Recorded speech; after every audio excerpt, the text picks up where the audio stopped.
Like it or not, law enforcement, be it corrections officers, be it the highway patrol, be it a police officer who pulls you over for speeding, they all have some amount of discretion in their jobs. An officer can pull you over, for instance, and give you a warning for speeding. An officer can pull you over and give you a ticket. That's called discretion. It's no different than the discretion that is held within the prison, the discretion between that Officer Sycamore told you about and Officer Romine. Okay? They are not there to make lives miserable. In fact, they were trying to cut the defendant a break because it's July and it's hot, and they were trying not to take his fan. But he wouldn't comply. You want to know why there was no contraband log? Because the search wasn't finished. Oh. The search had not concluded to then go to the next step of creating a contraband log because he didn't allow the search to finish. So, okay. So they went to his cell after lights out because they were confident there was a shiv, some kind of weapon. Very dangerous. They had to go after 9 o'clock to find this shiv. And they even said on the video, it's gotta be here somewhere. Keep looking. And then this whole altercation happened. And because this whole altercation happened, they just said, screw it. We don't need to go continue checking the cell. We don't need to go look for that shiv. Screw it. How is that helping your case, sweetie? So what, all you have to do is fight with the guards to get out of your... to distract them if somebody's cell is getting searched?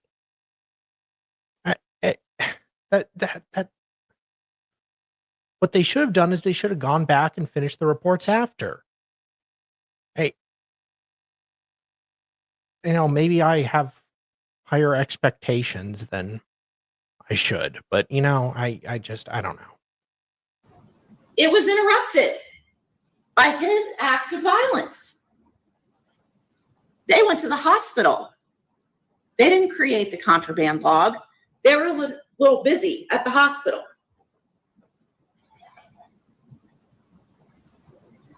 This whole use of force policy, Mr. Engel has pointed out time and time again that there has to be use your interpersonal skills to de-escalate a situation.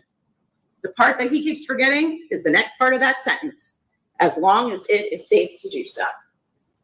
Again, they are not required to sit around and try to have a long talk with the defendant. This isn't someone you're disagreeing with out in the open that you can sit down at Starbucks and have a cup of coffee and work out your differences. This is a prison. This is an environment by its very nature that is violent. You can't just wait around for a supervisor just because some inmate demands it. That is part of the discretion. The situation did not call for that.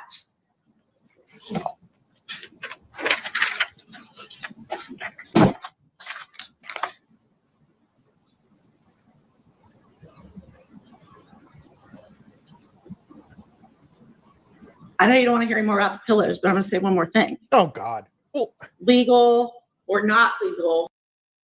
Okay, first of all, if you think the jury doesn't want to hear any more about a subject, I don't know if you should continue harping on it. Second of all, his face is just great. He's just enjoying this. What is she talking about?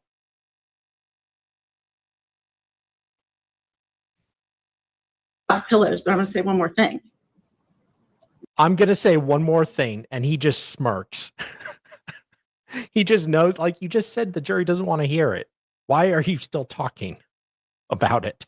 Legal or not legal, Mr. Engel says that answer could have been easily known if Trooper Klons had confiscated them so we could all examine them.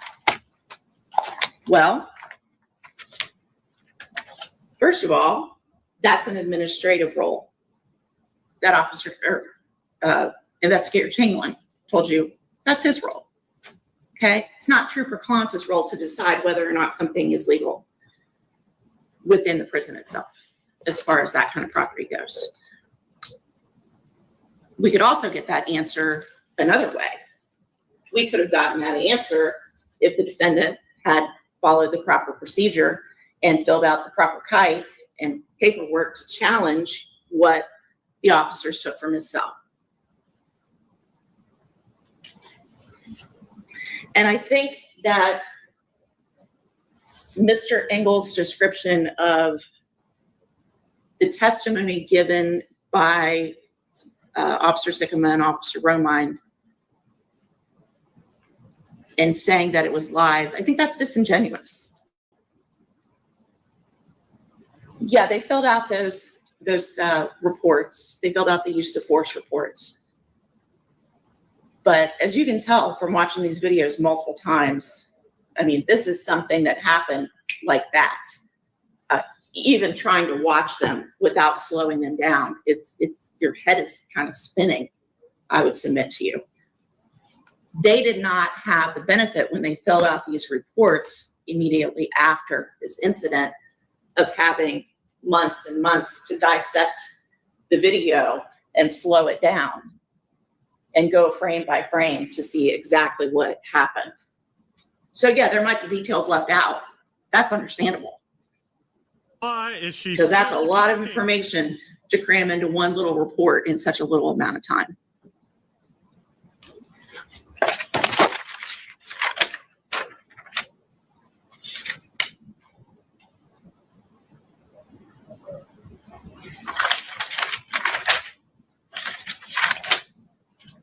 This case, ladies and gentlemen, in spite of all the policies that have been thrown at you and the codes and the regulations, it really comes down to one thing. It comes down to the fact that the defendant threw a temper tantrum. He is a person who I think is evident, came through as evidence in his own testimony. He's an individual who's used to getting his own way. He was fine with discretion that other officers may have had in prior cell searches when he requested the white shirt, requested the supervisor, and that officer used that discretion to go ahead and call somebody down. He was fine with that amount of discretion. But they're not fine with the discretion that Officer Sikkema and Officer Romine used to not call somebody down. He's fine with the discretion that officers used in prior cell searches, maybe even the day before when they didn't take his unauthorized and altered fan. He's fine with that discretion. But he's not fine when they use their discretion to take the fan. When it doesn't go his way, he gets mad. It didn't go his way this time, and he got mad. He created the situation. He escalated the force. Officers used reasonable force to respond to the situation. They were not the one, he was not the one to end up in the hospital after. They were. Reasonable force, ladies and gentlemen. It's not complicated. They used reasonable force. Self-defense does not apply in this particular manner. Even if you think the force was not reasonable, self-defense, as I showed you in my first portion of my closing, doesn't apply. He escalated the force. It does not apply. He started the situation, created the situation. self-defense does not apply. Thank you for your time and attention, ladies and gentlemen. We would ask, on behalf of the state of Ohio, a finding of guilty on all charges. Thank you. So, ladies and gentlemen, I'm in my 20th year as a judge here in Warren County. And what I've learned in that time is that different people absorb information in different ways. It's time now for me to give you the instructions of law. I'll And skip forward through the beginning parts. Maybe we can watch a little bit real quick. it's been my experience guilty of either or both of these counts, you will continue your deliberations. And this is an act in which, in a natural and continuous, to prove his character in order to show that he acted in conformity with that character on the day that this happened. A number of exhibits and the testimony related to them have been introduced. You may consider whether the exhibits are the same objects in the same condition or whether or not they accurately depict what they purport to be. You will determine what weight the exhibits should receive in light of all the evidence. It may be that not all of the exhibits that were referenced during the trial were admitted into evidence. You're not to draw any inferences by the fact that some of the evidence may not have been admitted. You will have with you in the jury room the recorded exhibits and a computer without internet access with which to play these recordings. You shall consider whether the recording is a true record of what transpired at the time it was taken. If you find that it is, then you will determine what weight, if any, the recording should receive in light of all the evidence. If you're unable to play the file on the computer and you wish to view it, please contact Ms. Kuroko. She can help you with any of the technical aspects. The defendant is charged in count 1 with felonious assault. Before you can find the defendant guilty, you must find beyond a reasonable doubt that on or about July 23rd, 2024, in Warren County, Ohio, the defendant knowingly caused serious physical harm to Owen Sekema. A person acts knowingly, regardless of purpose, when that person is aware the person's conduct will probably cause a certain result or be of a certain nature. A person has knowledge of circumstances when the person is aware that such circumstances probably exist. Because you cannot look into the mind of another, knowledge is determined from all the facts and circumstances in evidence. You will determine from these facts and circumstances whether there existed at the time in the mind of the defendant an awareness of the probability that the defendant knowingly caused serious physical harm to C.O. Sekema. Cause is an essential element of the offense. Cause is an act which in the lost my place here, hold on. Cause, an essential element. Cause is an act in which, in a natural and continuous sequence, directly produces the serious physical harm and without which it would not have occurred. The defendant's responsibility is not limited to the immediate or most obvious result of the defendant's act. The defendant is also responsible for the natural and foreseeable results that follow in the ordinary course of events from the act. The state of Ohio not need prove that the defendant intended to cause the specific harm that resulted, but it must be established beyond a reasonable doubt that the harm that resulted was a natural and foreseeable result of his actions. Proof of motive is not required as to the issue of whether or not the defendant acted knowingly. Serious physical harm means any of the following. Number 1, any physical harm that carries a substantial risk of death. 2, any physical harm that involves some permanent incapacity, whether partial or total, or that involves some temporary substantial incapacity. 3, any physical harm that involves some permanent disfigurement or that involves some temporary serious disfigurement. And 4, any physical harm that involves acute pain of such duration as to result in substantial suffering or that involves any degree of prolonged or intractable pain. Physical harm means any injury or illness or other physiological impairment regardless of its gravity or duration. In counts 2 and 3, the defendant is charged with assault. Before you can find the defendant guilty, you must find beyond a reasonable doubt that on or about July 23rd, 2024, and in Warren County, Ohio, the defendant knowingly caused or attempted to cause physical harm to the victim, a corrections officer in a state prison. Count 2 relates to C.O. Sekema. Count 3 relates to C.O. Roman. The terms knowingly cause and physical harm have already been defined for you, and you will use those definitions for these counts as well. An attempt occurs when a person knowingly engages in conduct that, if successful, would result in physical harm. If you find the defendant is guilty of either or both of these counts, you will continue your deliberations and determine whether or not 3 additional elements have been proven beyond a reasonable doubt. 1, whether the assault took place in or on the grounds of a state correctional institution. 2, whether or not the victim of the offense is an employee of the Department of Rehabilitation and Corrections. And 3, whether or not the offense was committed by a person incarcerated in the state correctional institution. If you find the defendant not guilty on either of those counts, you do not need to make these additional findings. The defendant is charged in count 4 with strangulation. Before you can find the defendant guilty, you must find beyond a reasonable doubt that on or about July the 23rd, 2024, and in Warren County, Ohio, the defendant knowingly created a substantial risk of serious physical harm to Casey Romine by strangulation or suffocation. The terms knowingly, cause, and serious physical harm have already been defined for you. You will use those definitions for this count as well. How are you, Hella? I'm sleepy, but apart from that, I'm okay. Cool. We're just going to listen to a couple minutes more of jury instructions and then skip forward. Yep. Strangulation or suffocation means any act that impedes the normal breathing or circulation of the blood by applying pressure to the throat or neck or by covering the nose and the mouth.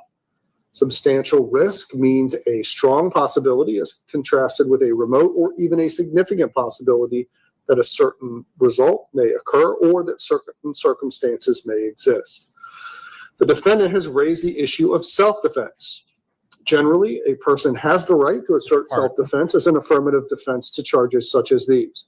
However, because the defendant is an inmate in a state correctional facility, the rules are a little different, and the standard for establishing self-defense is heightened. Ohio law imposes upon a corrections officer a duty of reasonable care to provide for the health, care, and well-being of an inmate. A corrections officer is permitted to use reasonable force to control an inmate or to respond to resistance by that inmate. An inmate has no legal right to resist reasonable force. An inmate does have the right to resist and to act in self-defense to reasonably defend himself against excessive force. Force means the exertion or application of any physical compulsion or constraint.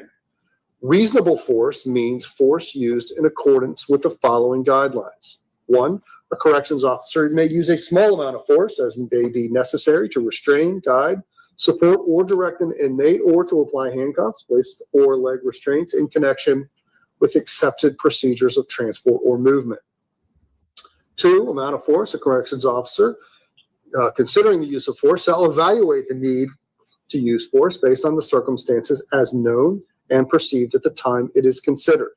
3, a corrections officer may use force only to the extent deemed necessary to control the situation. The corrections officer shall increase or decrease the level of force as resistance increases or decreases.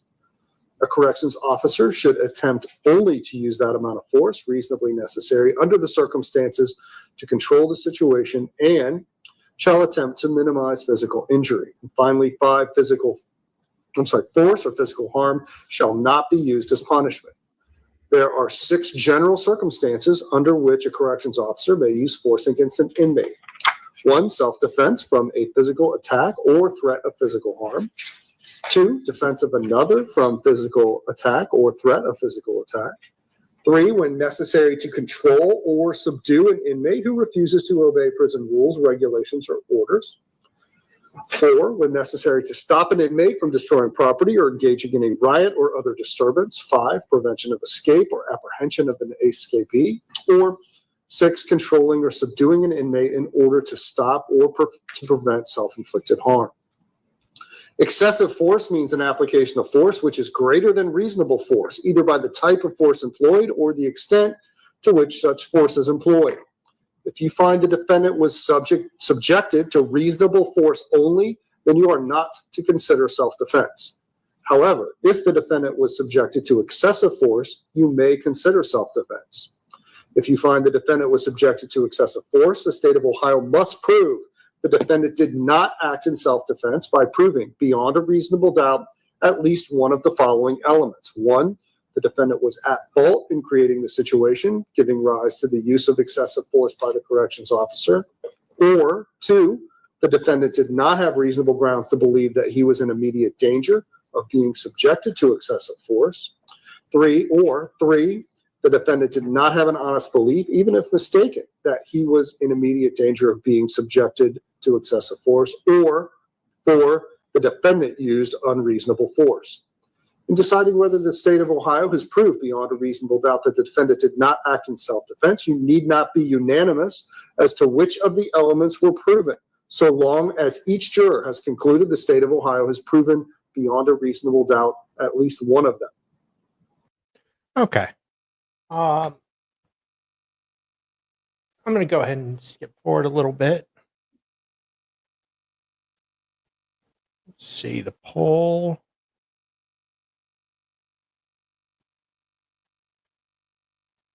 So 52% think hung jury on some, verdict on others. Well, let's see. How many charges are there? Good question. I believe I should. Damn it.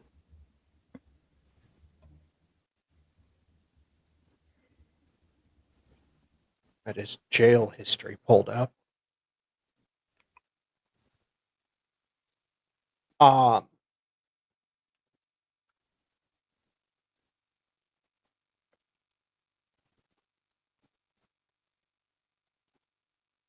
Sorry, guys. I have way too many tabs open.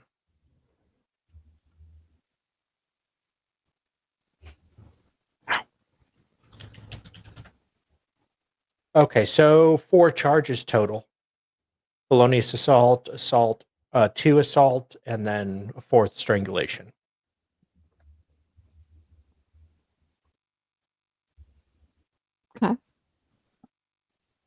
Okay.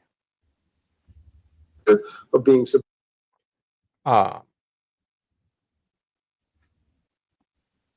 So just kind of an empty courtroom. It went 4 hours. It went all yesterday. They were out. We did not get a verdict yesterday. The jury wanted to deliberate, and they let him deliberate. The attorneys were still there quite late. Hey,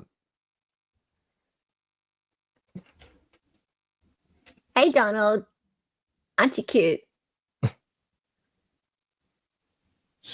Subscribe to my channel, and I have a PayPal as well. So where the hell were they? Near the end of the day, they were just kind of like perusing.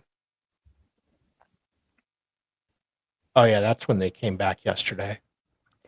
No hell. Stop it. I just want to play the end of the day yesterday. This was like 9 o'clock local time, 9 p.m.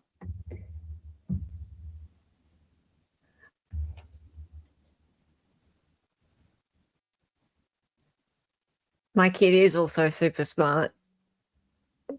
Yeah. And she'll tell you that too. Okay, so this. Thank you, Donald. Okay, no. Oh, so they really hadn't heard anything. This is when they asked a jury question around like 8 o'clock local time. All right, we are back on you can be seated. We're back on the record in Mr. Thomas's case. It is now 8:32. We've received a question from the jury. Were any medical records submitted for CO Romine? And so they're talking about the strangulation. Right. So Oh, that's right. Because they wanted to know. They wanted to know whether there was proof of the strangulation at the medical records, which there should have been. But she didn't submit them. Duh. Well, and he never went to the doctor for it either. Or like either. Well, he said he had like a little twinge, but that he's never really seen a doctor about it. Oh, nasty strangulation then. Yeah. Right.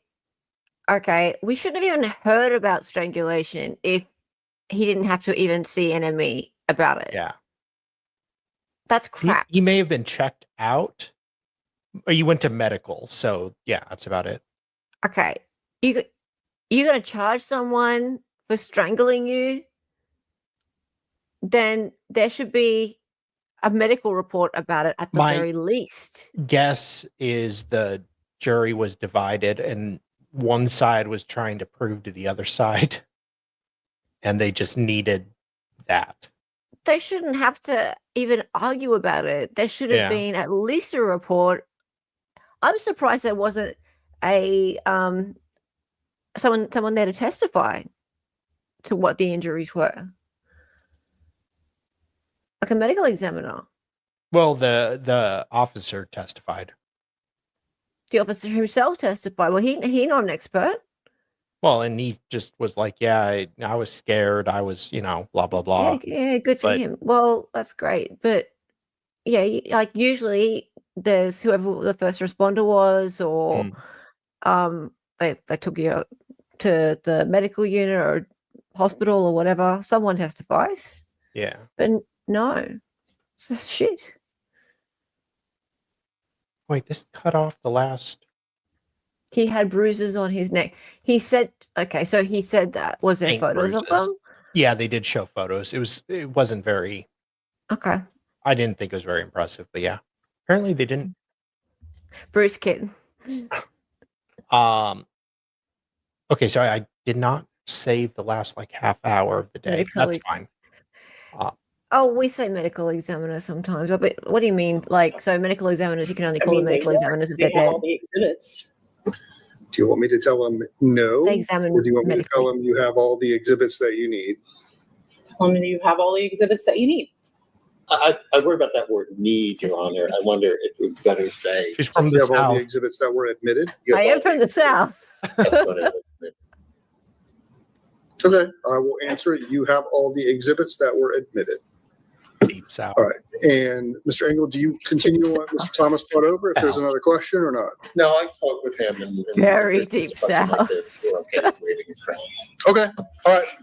I'll send that in. We're in recess. Okay, so they go home. They tell the jury. The jury says we can't. We're hopelessly deadlocked. So Really? they come back last night around 9, and the judge is like, "Okay, go home. Come back tomorrow," which I'm sure pissed them off. Yeah, I would have thought the reason they're staying so late is because they hope to get it done that day. Yeah, and they were trying to do their best. Yeah. So they had to come back this morning. Judge gave them the Allen charge. Mm. Oh, yeah, Scott. Thank you, Scott. It's a good idea. Actually, yeah, Scott saved the video, so I can just use that. And then we'll go to today. Correct, Johnny. I'm doing my best. Do you believe it yet? I'm only partially convinced myself. All right, we are back on the record in Mr. Thomas's case. It is now 9:29. The court has 9:29. received a note from the jurors indicating that they cannot reach a unanimous verdict. You can be seated. Thank you, Scott. Given the lateness of the hour, I think rather than give them a dynamite charge tonight, I'm going to bring them back tomorrow. So we're going to bring them back 8:45 tomorrow, and then tomorrow morning, I will give them a dynamite charge, put them back to work. I think that makes sense. All right, Ms. Crocco, the jury, please. Boom. You want us present for that? Yes. Does that work a hardship on anybody? Chip. Defendant has to check his schedule. It's a right pain in the ass. I want a white shirt. I should start demanding a white shirt. Yeah. I have a mental health caseload.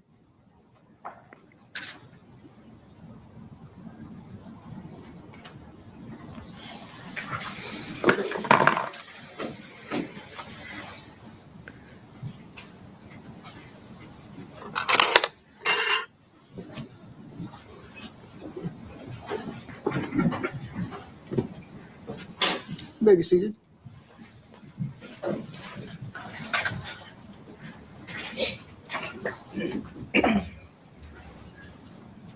Long day, ladies and gentlemen. On behalf of myself and the parties, I do want to thank you for the hard work that you are doing in the case. I did receive a note from you indicating that you may not be able to reach a unanimous verdict on one or more of the charges. I know this is a new and difficult task for you. The process of discussion and deliberation is necessarily one that requires consideration and patience. And the secrecy that surrounds your deliberations and your efforts prevents others, including the court, from knowing when your efforts will result in a verdict. Because you have been deliberating for the better part of the day, I'm going to send you home for the night, and I'm going to have you return tomorrow at 8:45. At that time, we will resume deliberations, and we will discuss your next step. So we are in recess. Remember all the things that I have previously told you. Do not discuss the case with any of your family members or any friends. Don't do any research on the case. Damn, but I posted to Facebook. Don't do any Google searches, any independent research. Didn't say Dolly. What I would suggest to you, instead of what you're probably going to do, is that you go home and you forget about this case until tomorrow morning. Don't think about your position. Don't think about the positions of the jurors that may disagree with you. Don't think about anything like that. Just unplug your brain to the extent that you can, so that when we come in tomorrow, we will sort of have a fresh perspective and not just necessarily pick up where we left off, but we will start again with sort of a new perspective. So we will see everybody tomorrow morning at 8:45. Ms. Croker, you can take the jury out.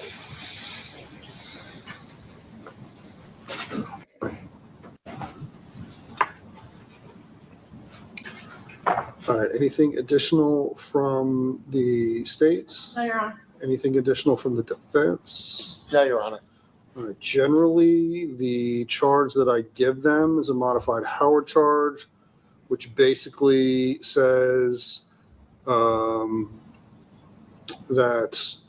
there might be a time where further deliberations serve no useful purpose, and then we will send them a note in that says we want to keep going, or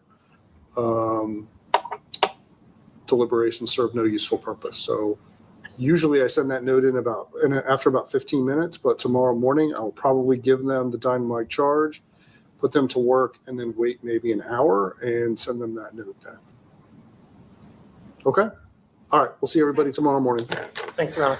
I mean, do you want me to just go ahead and give them the charge in the morning without you being here? I mean, if everybody waives their presence, I'll do that. It doesn't matter to me. It doesn't matter. I mean, I can be here when they do. I have to be here tomorrow morning for Judge Peeler, so just a little bit early. That's okay. Okay. All right. Come here first. Don't get stuck in Judge Peeler's courtroom. All right. That's all. Not putting that on the record.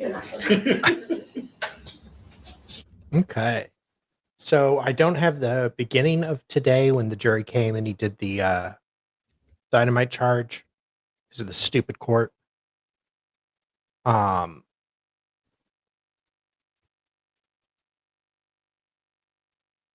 we have what happened next.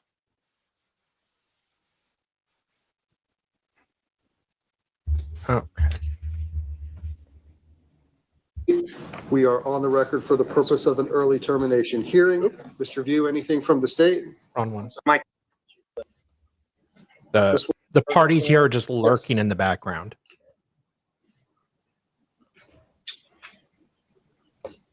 Waiting for them to just finish up. This was somebody writes a check to themselves and tries to cash. And this was like it was like 9.5, almost 10 hours, I believe, of deliberation. What? To get to 10 this point. hours? 10 There hours, must have been a complete asshole on the jury. Well, I do know. Well, we'll discuss that after. It on a company account. No money was no issues. See? Yes. That's why. See. If I were on a jury, I'd be that asshole. Oh, yeah. Oh yeah, I'd so be that asshole. I'd be calling them all a bunch of snowflakes and soft cocks. Oh yeah, my dad made another juror cry once. Oh, awesome. I'd be like, Oh, what a soft cock. She was the holdout.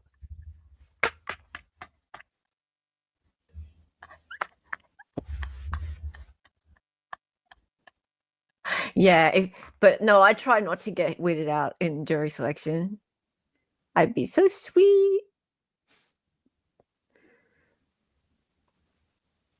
I love that. CR 42241. It is 11:14 a.m. And we have received a note from the jury that indicates that they have a verdict, but they do not have a verdict on counts 2 and 3. Ooh. So everybody can be seated. When we bring in the jury for the reading of the verdict, everybody is to. So Piss off. So we don't have a full verdict, but we have a verdict on some of the charges. Look, if you want me to insult you, we have to go over to my channel and you got to pay. David set the starting price at 20 US, so. Yes. But I'll insult you. No worries. Remain seated. That includes you folks in the gallery. Everybody just remain seated. All right, you can get the jury, please. By Franz, no, this was earlier today.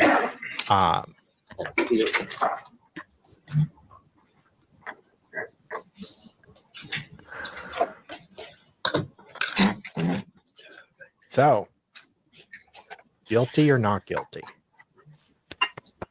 Let's go.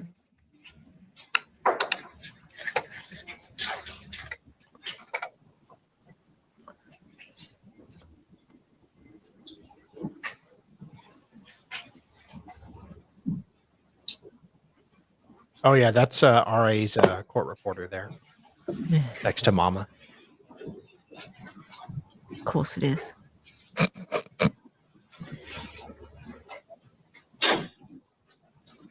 Maybe seated. I think Good morning, almost afternoon, ladies and she was probably concerned where the hooch went. gentlemen. It's my understanding that you have reached a verdict on some of the counts, but not all of the counts. All right. So first of all, was everybody able to follow my instructions and admonitions while we were deliberating? Were you all able to keep from any outside influences while you were doing your deliberation process? All right. So Ms. Grimes, you're a foreperson, right? If you could please hand the verdict form to Ms. Carrilco in advance of the reading of the verdict. I want to thank you all for your service in what has been a very long and difficult process. All right. With regard to count 1, verdict form says, we, the jury in the above captioned case, find the defendant Thornton Thomas not guilty on the charge of felonious assault. And it appears that there are 12 signatures attached. Felonious assault, the biggest Count one. 4, we, the jury in the above captioned case, find the defendant Thornton Thomas not guilty of the charge of strangulation. And then we do have the note from the jury indicating that we did not come to a consensus on counts 2 and 3. So those verdict forms are both. The simple assaults were the ones they couldn't come to a consensus on. The felony assault and the strangulation, they said not guilty. Okay, that is Jose Baez Jr. right there. Yeah. That's the Ohio version. Yeah. What a dude. What a dude. I mean, I that's like him. basically jury nullification there. That's brilliant. He is a really good attorney. Like, I really liked Yeah. his closing argument a lot. Like, he took a little bit of time to get to the specifics, but I love the way that he talked about how the community needs to look out for misconduct by the government and how we just shouldn't take everything that they say for granted. I was just like, yeah, preach, brother. Go. So, supposedly we did from RA's insider, she found the breakdown for count 2 and count 3 that were hung. Count 2 for Sycama, the busted tooth, 5 were not guilty. 7 were guilty. So then count 3, the officer who was strangled, there was 1 not guilty, 11 guilty. For which, sorry? The officer who was strangled, just the assault charge. Oh, okay. So, wow, that's a big switch. Yeah, so one of them was like 5 not guilty, 7 guilty, and then the other one was 1 not guilty, 11 guilty. Yet they came to unanimous decision, not guilty on the other 2. Yep. Right? Maybe because no medical report proven it. Okay. Yeah, 1 juror saved his ass. It sounds like this one juror probably had a fair bit of influence, like I'm thinking. that, and that'd be why it took so long. I'm guessing there was at least, I'm guessing it was a holdout who was actually because sometimes there's holdouts who are weak personalities and give in, but this was, one of the stronger forces on the jury who was the holdout. Yeah. And that's Yeah. a problem. And So, probably they can still retry him. Well, we'll play it. Blank. Yep. Ms. Grimes, are those the verdicts of the jury? Yes, there. Does either side want to have the jury polled? No, Your Honor. No, Your Honor. All right, ladies and gentlemen, this now releases you from your service, almost. I have a visit from my court administrator who is in the process of doing a rather comprehensive study on juror trauma. So she wants to talk to you a little bit about your experience here. Won't take very long. I'll probably come back and talk to you as well. And then we'll get you on your way. Thank you again for your hard work in the case. Ms. Kuroko, you can take the jury out. Everybody, you can remain seated. He is happy. His mom is Look at happy. him. What a dude. Oh, his mom is happy. Oh, she's not going to throw up now, is she? Look at all the smile. Oh, She's smiling. that wasn't me. Do you want to Tell your son to stop beating talk to the people up. jurors? Wait. Who farted? Do you want Whoa. Is that the defendant?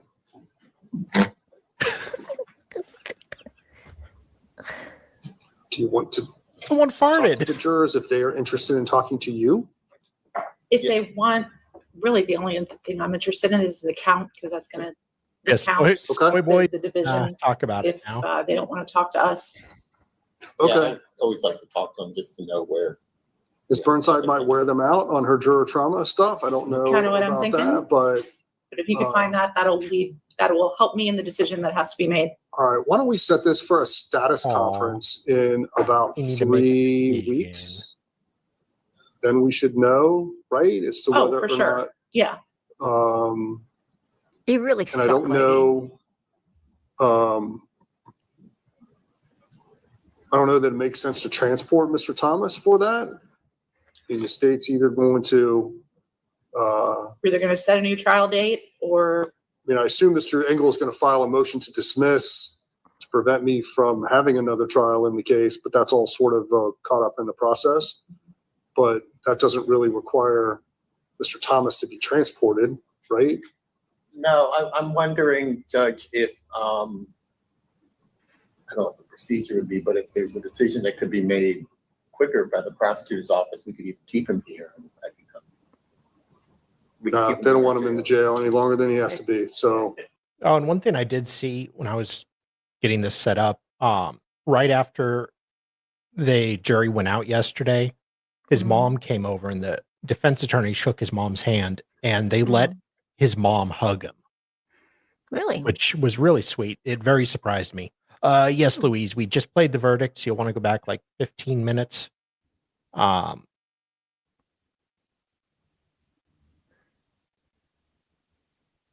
So, but yeah, it usually they don't allow you to talk to in custody defendants. So hang on, are that defense attorney's trying to talk the court into pushing the prosecution to make a decision right now?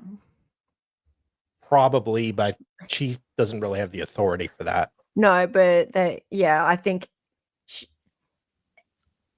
he's trying to get her to get on the phone Yeah. Oh, to yeah. her bosses now before everyone leaves for the day and get them to go, okay, no, we'll drop it.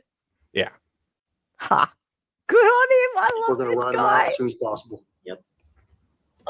Yeah, then I would say we waive his presence and we can, for the status conference. Okay, I mean, Mr. Thomas, I mean, I know you need to talk to your attorney about this, but there's a couple of things that need to happen after today's hearing. You've been found not guilty on the two charges, the felonious assault and the strangulation, but we have no verdict on the assault on the corrections officers. So a hung jury means that under certain circumstances, the state of Ohio can try you again only on those counts. Can't try you on the felonious assault, can't try you on the strangulation, but we could have another trial in theory on the issue of the assault charges only. Mr. Engel, I assume he's going to be filing some motions that prevent Self-inflicted harm. So if they're cutting or harming themselves. For this particular case, I am going to submit to you that the officers were within their rights to use force against Mr. Thomas because of these two reasons. When necessary to control or subdue an inmate who refuses to obey prison policy. Okay? He was directed to sit down and let them search his cell. He disobeyed that order by getting up, pacing around, knocking the water cooler over. He disobeyed that order by repeatedly refusing to obey their commands to cuff up. You heard Officer Blythe tell you the policy is you get 3 warnings and then you get a final directive. Cuff up, no response. Cuff up, no. Cuff up, no. Final directive, cuff up, no. And then he gets OC straight.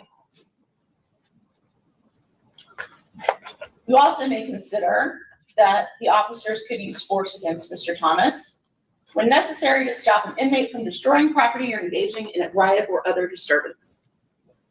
He knocked that water cooler right off. Possible destruction of prison property. Certainly created a disturbance. You can hear it hitting the floor.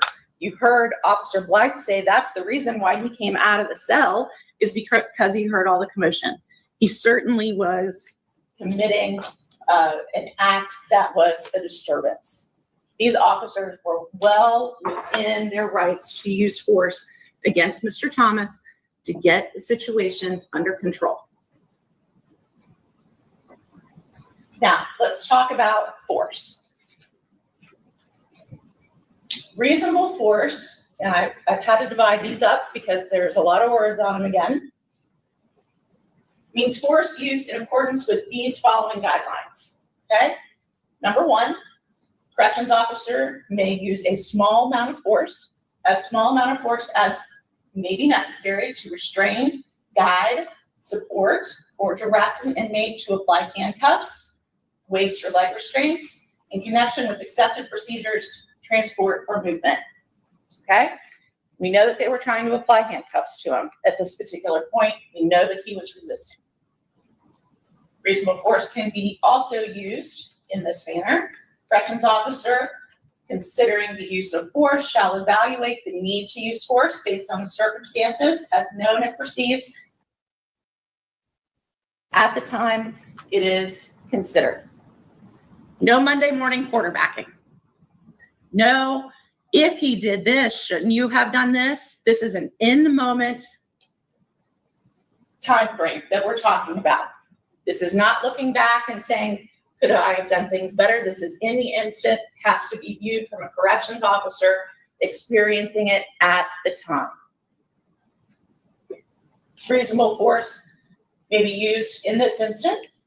Corrections officer may use force only to the extent deemed necessary to control the situation.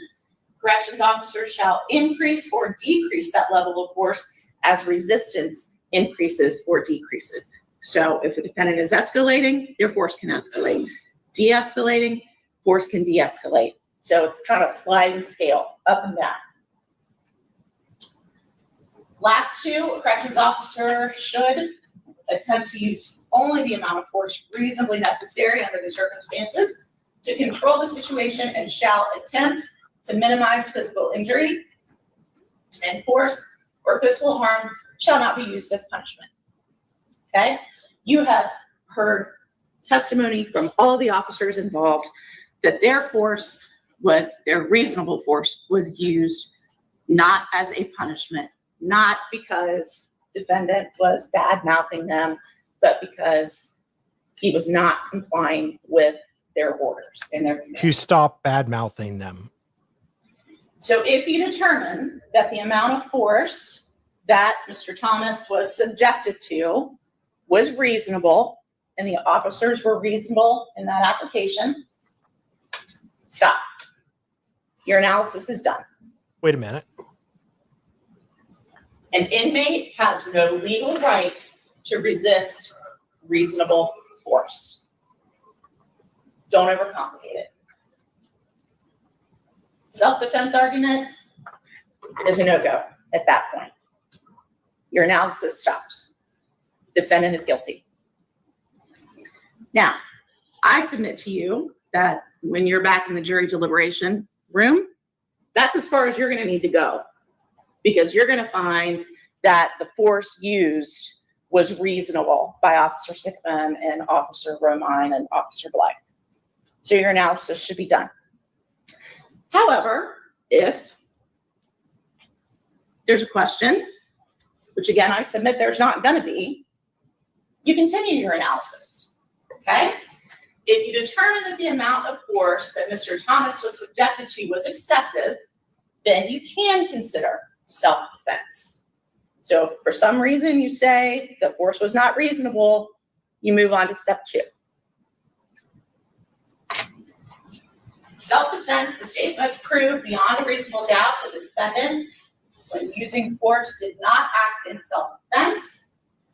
To prove the defendant's use of force was not in self-defense, I have to prove to you beyond a reasonable doubt only one of these, the following 4 things I'm going to put up there.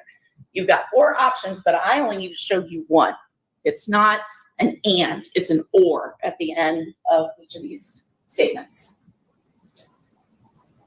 Number 1, defendant was at fault in creating the situation or giving rise to the use of excessive force by the corrections officers. If you find that he was at fault for creating the situation, stop. Wait a He's minute. not entitled to self-defense. The second and third one don't really apply, but they're there as options for you, okay? Defendant did not have reasonable grounds to believe that he was in immediate danger of being subjected to excessive force, or defendant did not have an honest belief, even if mistaken, that he was in immediate danger of being subjected to excessive force.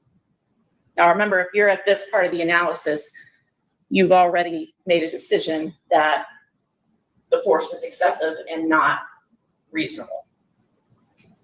So we're going to move on to number 4. Defendant used unreasonable force.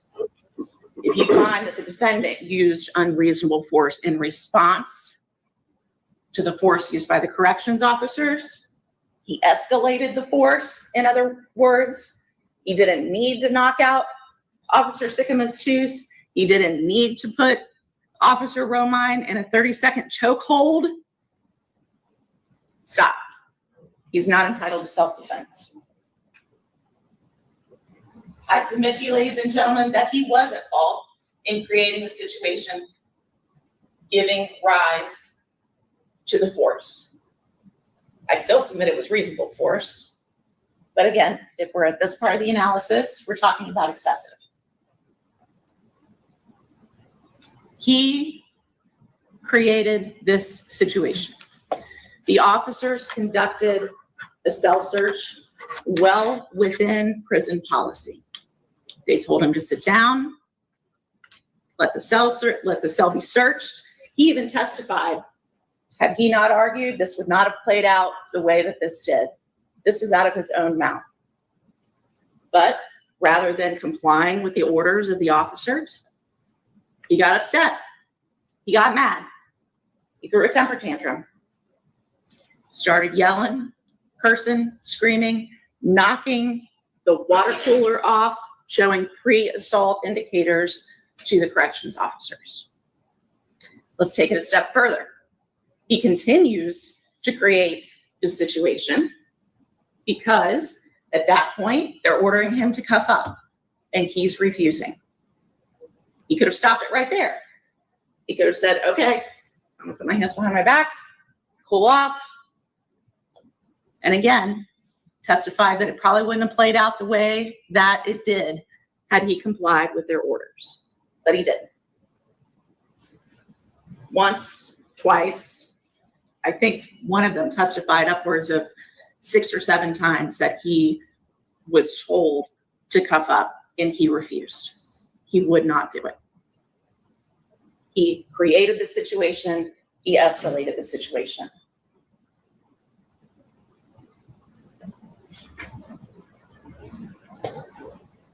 This is the video that we've seen so many times. He's pacing, which they testified that was also a pre-assault indicator. And there go the water coolers. Pacing?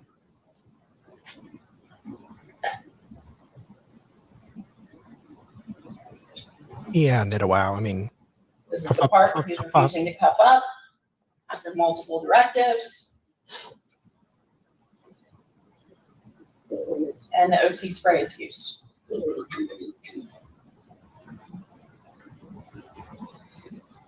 He created the situation. No self-defense. Again, these are the second part of the analysis. He didn't have a reasonable grounds to believe he was in immediate danger of being subjected to excessive force and did not have an honest belief, even if he was mistaken, that he was in immediate danger of being subjected to excessive force. And finally, the defendant used unreasonable force to respond to the situation. This is the other angle from, I think, the laundry room camera. Defendant fighting, punching, knocking Officer Sycamore to the ground, still being combative and not complying. Finally gets Officer Sycamore on the ground, strikes him multiple times, and ultimately gets Officer Romine in that chokehold.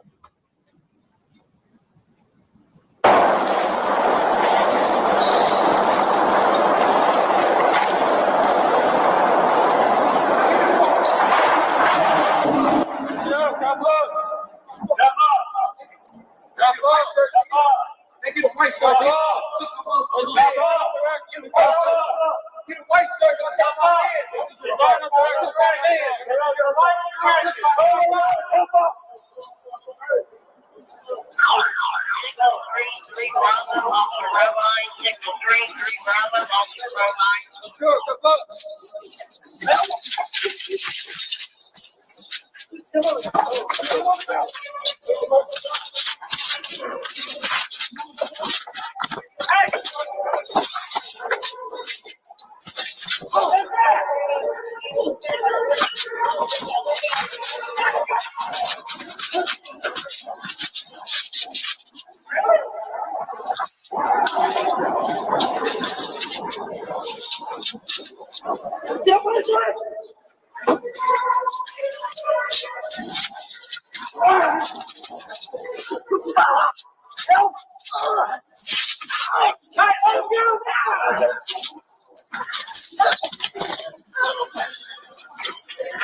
You heard Officer Romine's testimony yesterday that he thought he was going to die.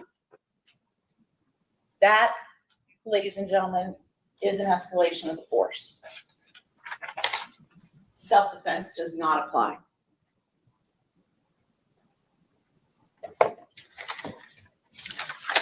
At the end of the day, ladies and gentlemen, we do believe that the evidence has shown, and the appropriate decision and only decision is that the defendant is guilty of all charges, and self-defense is not an option in this matter.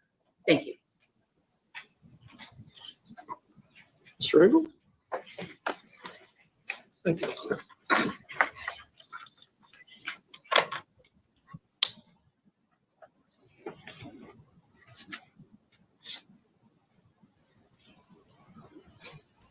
State, may it please the court.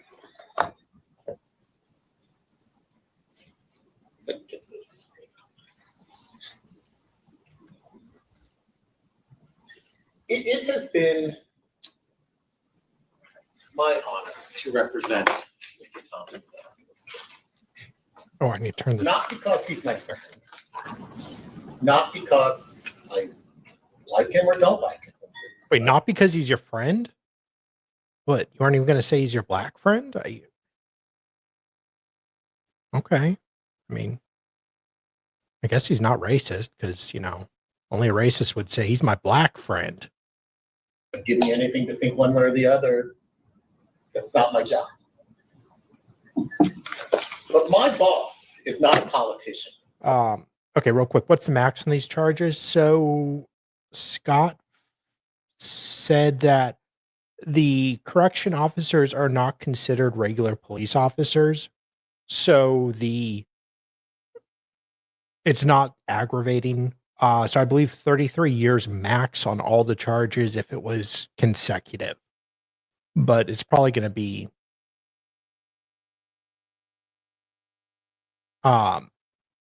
less than that if convicted. No, I don't know yet. So, and no spoilers. Or an elected official.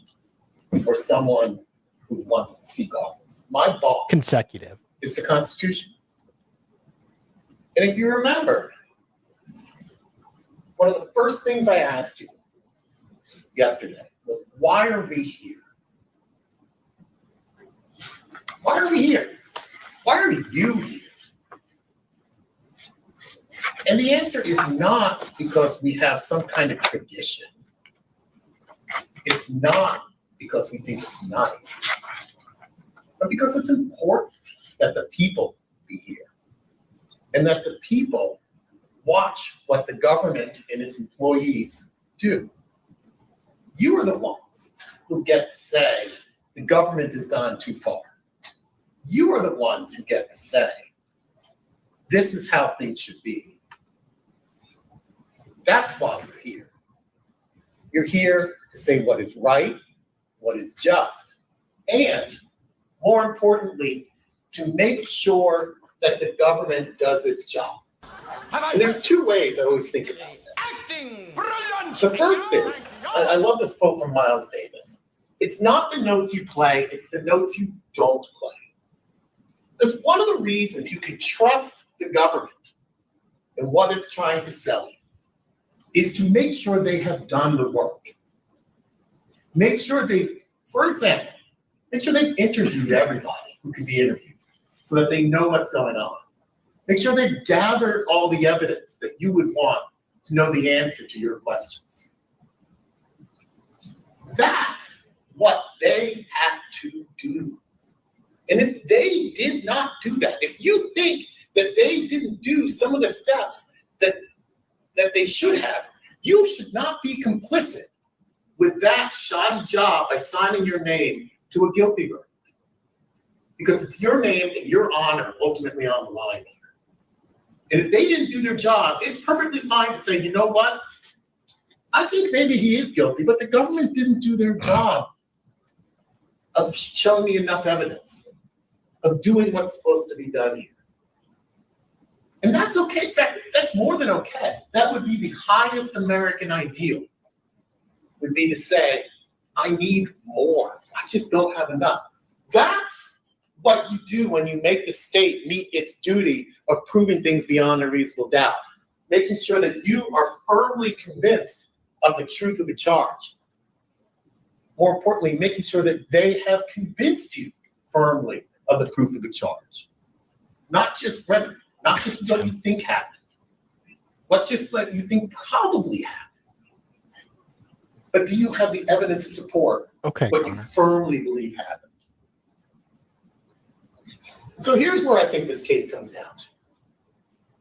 The defendant acted in self-defense. He knowingly caused or attempted to cause harm to people. That's true. Absolutely true. Tim. No doubt What about a country music song. But he acted in self-defense because of three things. First, the corrections officers created and provoked this situation.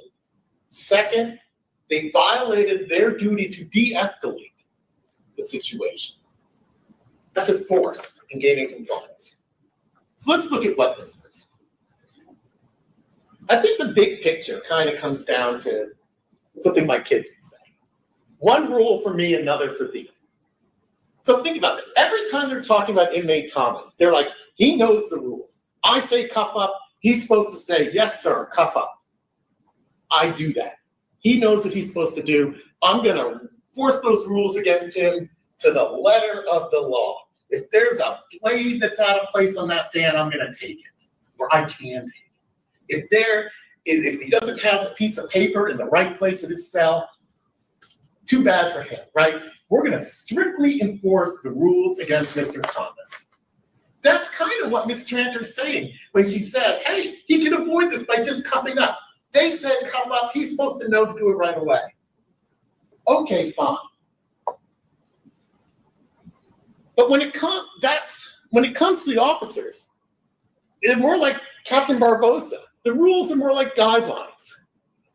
Remember, I asked them, where does it say in these policies that you have discretion to do these things? And they're like, well, it's kind of implied. I'm kind of trained about this. I don't know. I sometimes enforce this rule. I sometimes don't.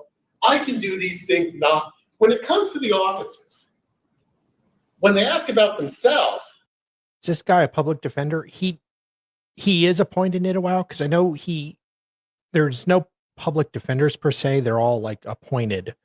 But I don't know if he was paid for this or he was actually appointed. I assume appointed, but I'm not sure. They're Captain Barbosa. They're like, oh, it's more like a guideline than a rule. I don't have to follow it. But when it comes to the inmates, they're Eric Cartman. They're all respect my authority. Don't, we're going to spray you in the face. I love my authority. And if you don't, he smirked. He smirked when he said, respect my authority. And then the detective just smirked. That's great.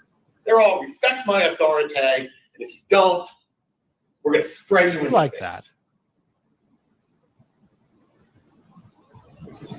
So you're going to get, when you go back into the jury room, a copy of all these policies that we've been going over. And I encourage you to look at them real close.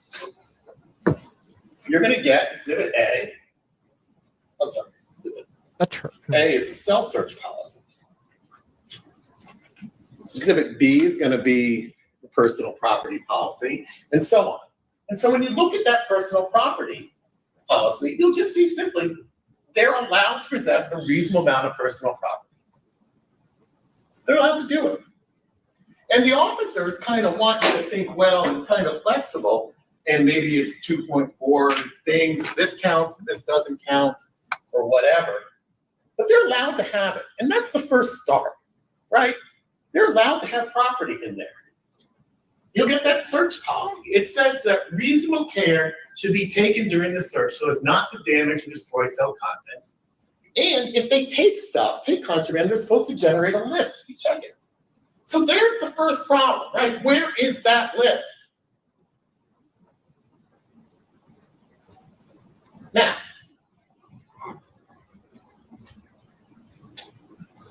they want you to believe that there was contraband. Follow their own rules. That's what I mean by doing your job. Maybe you believe this was contrary. Maybe you believe it's not. We'll talk about that in a second. That starts this whole thing. But if they followed their own rules, you wouldn't have to worry about it. They'd be able to say, here's the list, because I followed my policies. But again, one rule for them, I don't have to document everything. I don't have to create that list, even though my policy says I don't. Another rule for Mr. Thomas. When you look at that use of force policy, that should guide your consideration about whether there is excessive force here. You can take that into account. And we focused a lot of time, maybe too much time. You got frustrated with me, I'm sorry. Take it out on me later. Don't take it out on Mr. Thomas. But I think it's really important about what that policy says. There is a duty to de-escalate, and they are required to do so. Those are not choices. The word duty means you have to do it. The word required means you have to do it. And so when you think about whether there's excessive force, the first thing you should ask yourself is, did they comply with their own obligations? And if they didn't, it's excessive. That's what that means. You also have to be important to remember, should be mindful to create physical space to themselves. So think about that situation. They're in the cell, he's outside, he knocks over the water cooler. What do you see happen next? They walk up towards him. What does he do? You saw on that tape very clearly. He steps back. They keep closing that physical space. If there is a danger, it's because they are making that danger apparent. Again, against their policy.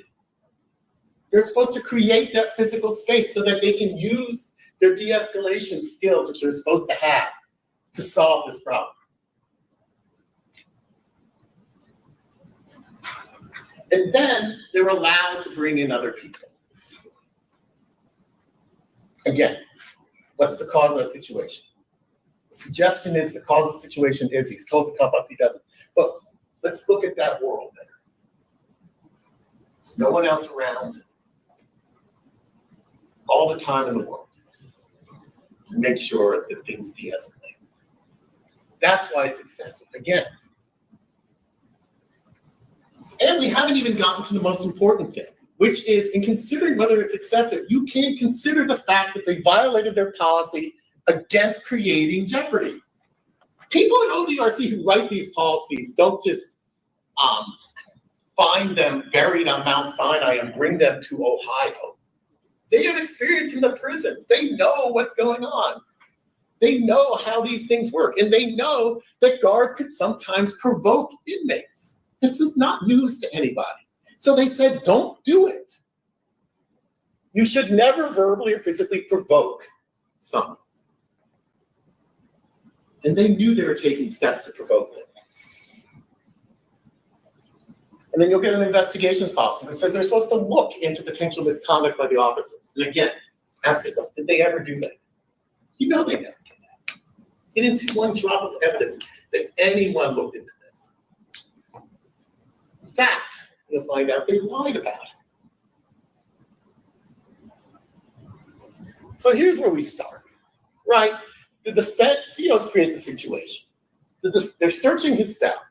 And he said he's upset about it. He thinks he's being targeted about it. And they find boots belonging to his cellmate. But again, he's just standing there quietly. Looking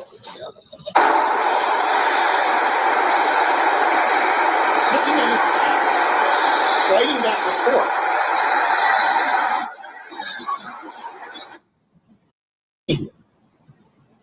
Right? You don't see someone who's angry, belligerent, upset. You see someone who's there.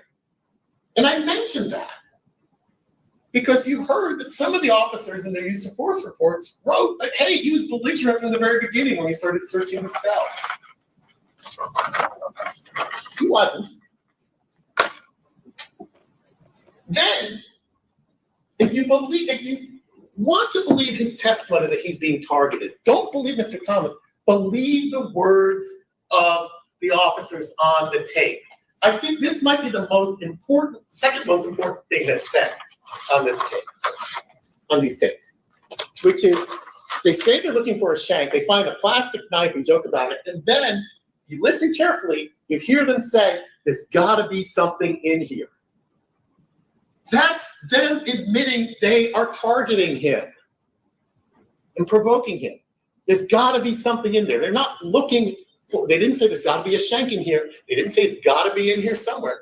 There's got to be something in here because they're looking to get him in trouble. Jail.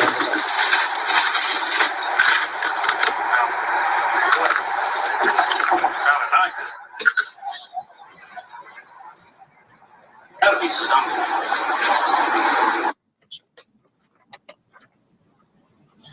Then they take his pillows and put them in the trash, and the defendant standing still calmly in the background. Now,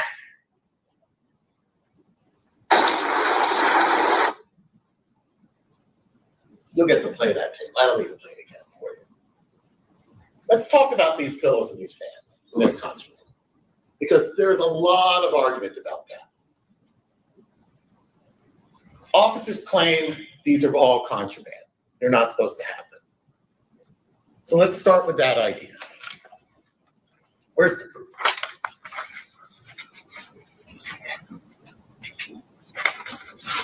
Where is it? They want you to believe them. They knew that this was going to bring criminal charges, that they were going to have 12 people like you sit and listen to it. Officer knew that the next day. Trooper knew that the next day. Sorry. Trooper knew that the next day. Does he go and get that evidence? Because he knows he's going to have to present it to you. This is what we call a known unknown. Meaning, you don't know for sure whether these pillows are legal pillows or illegal pillows. But there was an answer to that question. Right? This could have been answered so easily if the trooper had done his job and taken the evidence in the case. He could have brought them into court, showed them to you, and said they're not there. Or he could have brought them into court because he would do his job and show you that they were legal pillows. So why did they disappear? Do you draw an inference from the fact that they disappeared? That maybe Mr. Thomas was right and they were wrong and they didn't want to admit that? You could. You don't have to. It's enough for you to say, the state didn't do its job. If we don't know, it's their fault.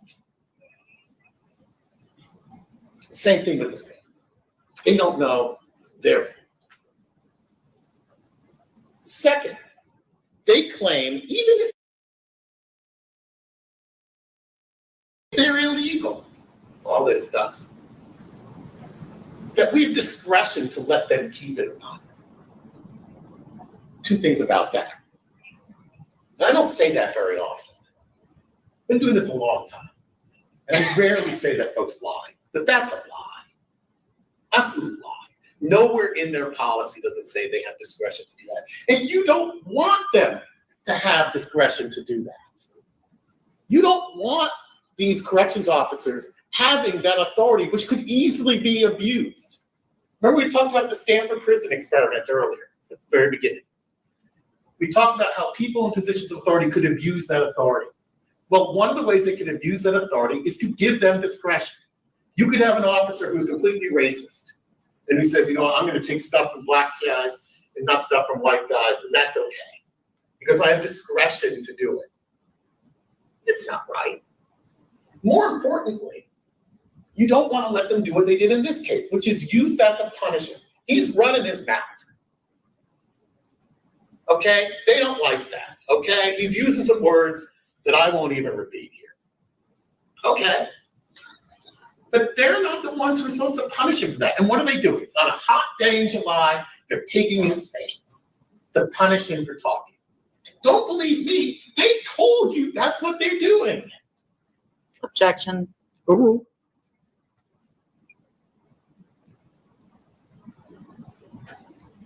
So I'll come back to that in a second. I want to pause on two other points here. I mentioned the investigation into the way.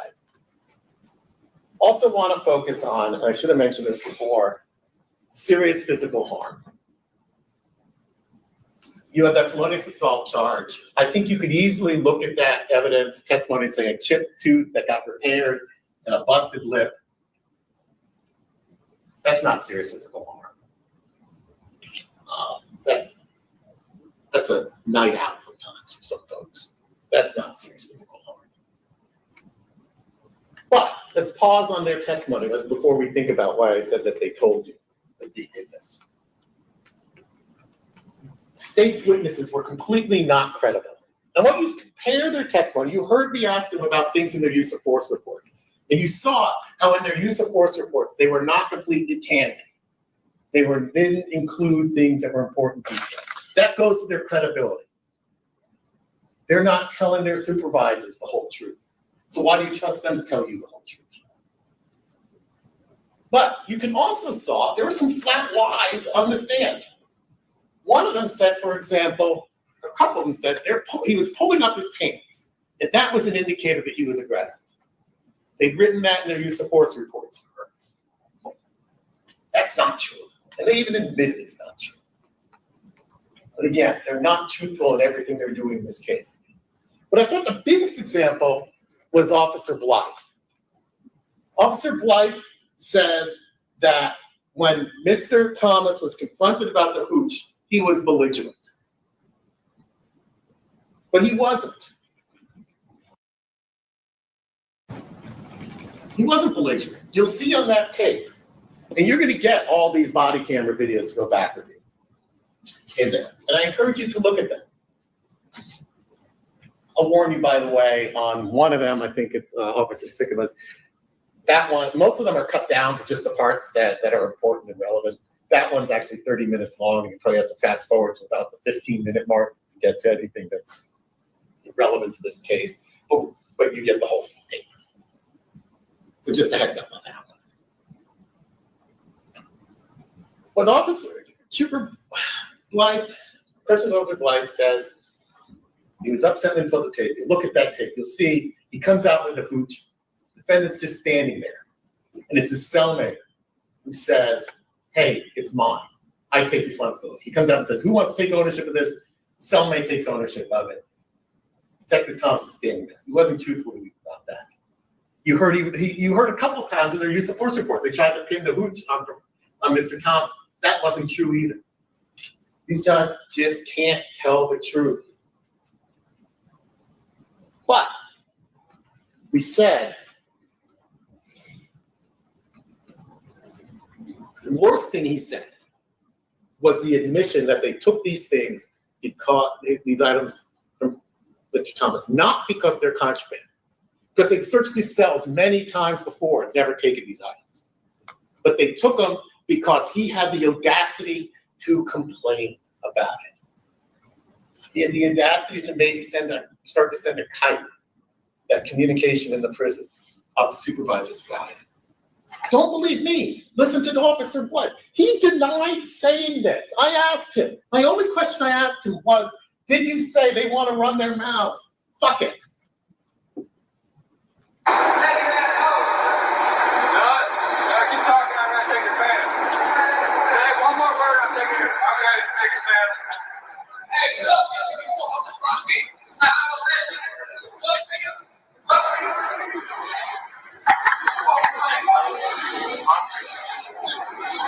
give me that one. Hey, they want to run their mouths, He lied to you. He said he didn't say that. He looked somebody in the eye. Actually, maybe he didn't even look in the eye. He looked at me. He looked me in the eye and lied to me.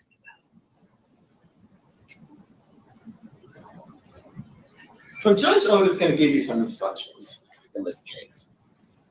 He's going to tell you that the state has a duty to care for inmates. They have to treat folks humanely, appropriately. He's going to tell you that self-defense is available if there is excessive force, which will be defined as greater than reasonable force.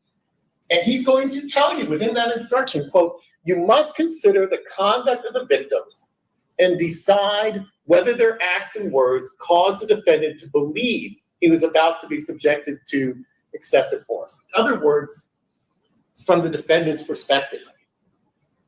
Did what was going on, did what these officers did, the fact that they're taking his stuff for arbitrary reasons, because he's running his mouth, does that make him fear that something worse is going to come down the road?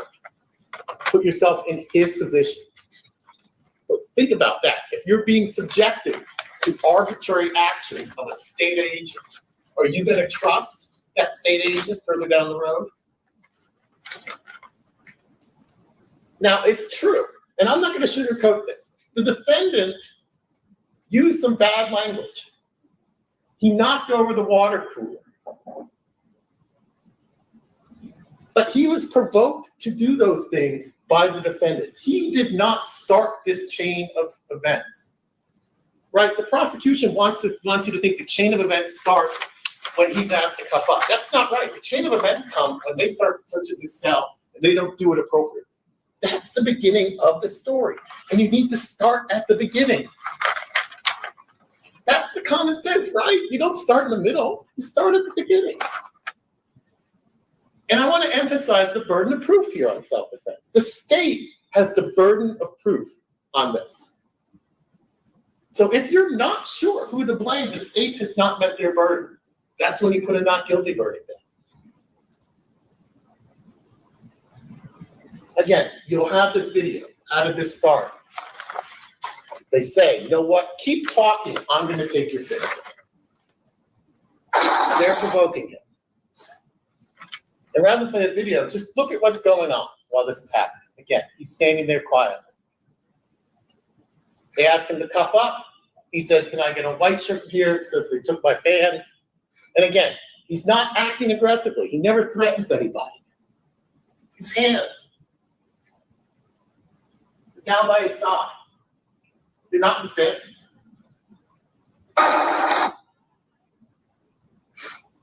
This one's curled up a little bit. That one's not in the fist. You'll see the whole video there. See, he's pointing with his hands. Here's the thing. And here, this is probably the most important video. Spray. This is the moment when he's being sprayed. Where are his hands? They're behind his back. He's not a threat to anybody. His hands are behind his back. And then what does he do? If he's supposedly aggressive, if he's trying to assault people, after he's sprayed in the face, does he go after them? Does he charge at them? Try to close that distance, prevent them from doing it? Some of you had self-defense training, you know, that's what you're trained to do, close that distance. He walks away. He doesn't even run away. He walks away. You'll see, he goes and walks slowly around to the other side. He's trying to wipe the spray out of his face. He's going towards that door where he says, help is coming, because he knows, having been there forever, as soon as they hit that spray, they're going to hit their button for assistance to come. He knows that a supervisor will then be coming. He knows that people he can tell the story to and talk to will come. And he'll get the help. And think about, go back to, when you look at this part of the video, I want you to go back to that excessive force, use of force policy. Talk about creating space. And think again, who's causing the problems here? The officers, if they're trying to, could have used their de-escalation skills again. It says specifically, you're supposed to kind of stop and reassess and move your force up and down depending on how things are going. He's walking away. They could have called for assistance. They could have just waited. He's not harmed anybody.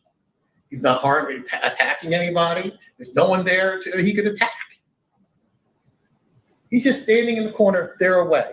And what do? They close that distance again. They put hands on him again. They're the ones trying to go after him again. They're the ones escalating this situation to another level.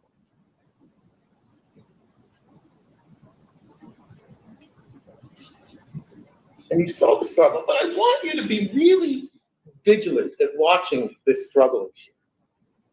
Watch what's really going on. Is this an effort to subdue someone, or is this an effort almost like a riot from corrections officers to beat him and make him suffer for not complying with this? Are they doing what is necessary to engage the situation, or do you see folks pulling his hair, striking him in the head multiple times, not to get compliance, but to punish him?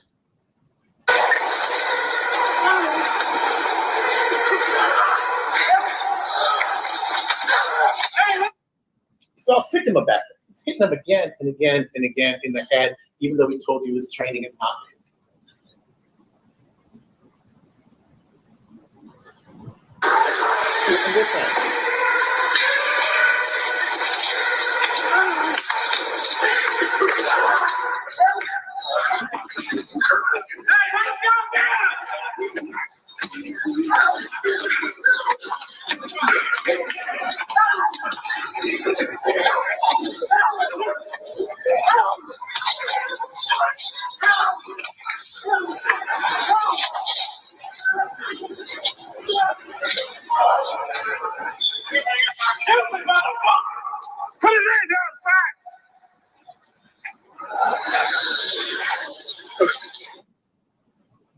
Mr. Engel, you have about 2 minutes remaining. You can see the close-ups on there. And you'll see that video where one of them comes up there and sprays him right in the eyes while he's being held down.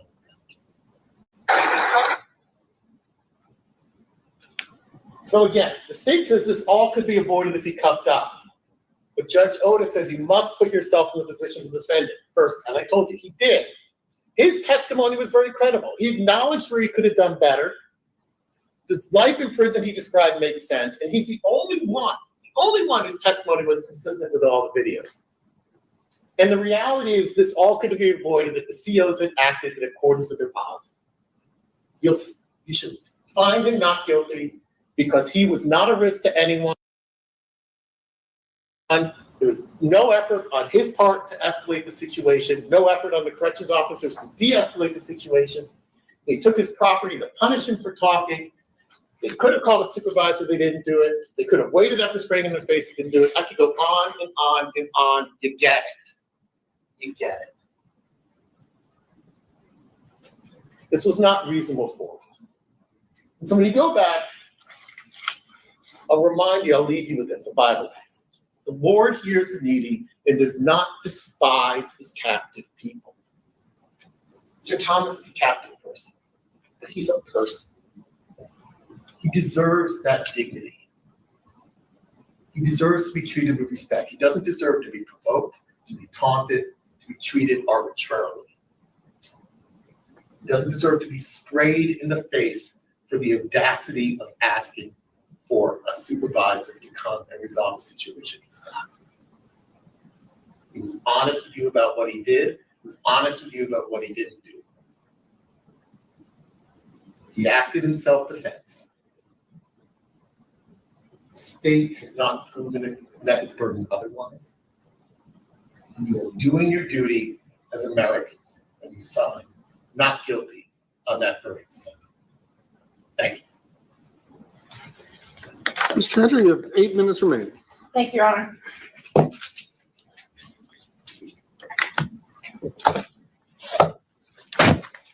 You know who else is a person? Officer Sikkim is a person. No. Officer Romine is a person. And they deserve respect enough that they can go home to their families at night. Next, you'll tell me a lawyer is a person. There is nothing in any prison policy that Mr. Engel is going to put in front of you, ladies and gentlemen, that says they have to step back and wait to get hurt.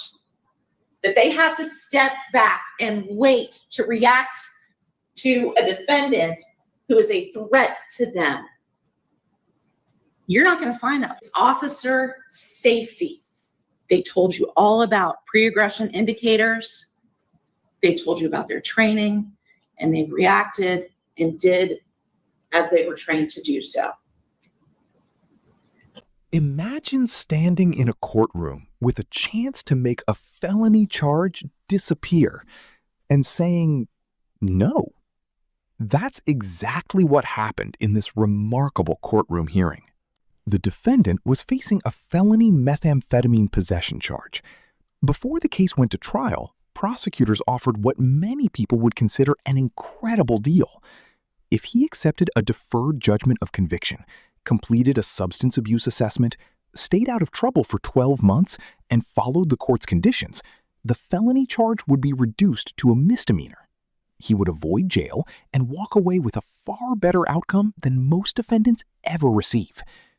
But before asking for his decision, The judge made sure he understood exactly what was at stake.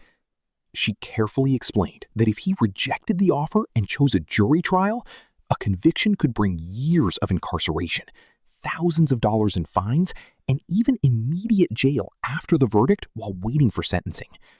She wanted there to be no confusion about the risks. Then came the moment everyone in the courtroom was waiting for. The judge looked directly at the defendant and